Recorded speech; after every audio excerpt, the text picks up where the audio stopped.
Chairman PTI Imran Khan ने हुकूमत को इलेक्शन से खौफजदा करार दे दिया। कब्ल अज वक्त इंतखाबात की तारीख न देने की सूरत में लॉन्ग मार्च की तारीख देने का भी ऐलान। कराची में ज़िमनी इंतखाब के दौरान पीपल्स पार्टी पर धांधली का इल्जाम, दोबारा इंतखाब का मुतालिबा कर दिया। इलेक्शन आइन और कानून के मुताबिक अपने मुकर्ररा वक्त पर होंगे। वजीर दिफा ख्वाजा आसिफ का चेयरमैन पीटीआई को वाज़ेह पैगाम, ज़िमनी इंतखाब को हुकूमत की जीत करार दे दिया।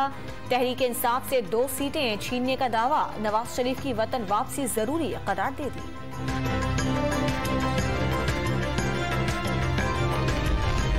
इमरान खान इक्तदार की हविस में अंधे हो चुके। ज़िमनी इलेक्शन में जीत का मतलब ये नहीं कि दारुल हुकूमत पर यलगार कर दें।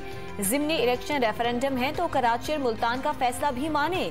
वफाकी वज़ीर इत्तलात मरियम औरंगजेब ने चेयरमैन पीटीआई की प्रेस कॉन्फ्रेंस को झूठ का पलंदा करार दे दिया।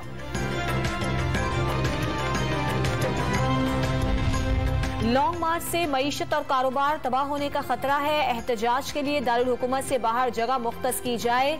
इस्लामाबाद चैम्बर का वफाकी वज़ीर दाखिला राना सनाउल्लाह से मुलाकात में मुतालिबा। ताजिर बरादरी का वज़ीर दाखिला पर इस्लामाबाद को एहतजाज फ्री शहर बनाने पर जोर।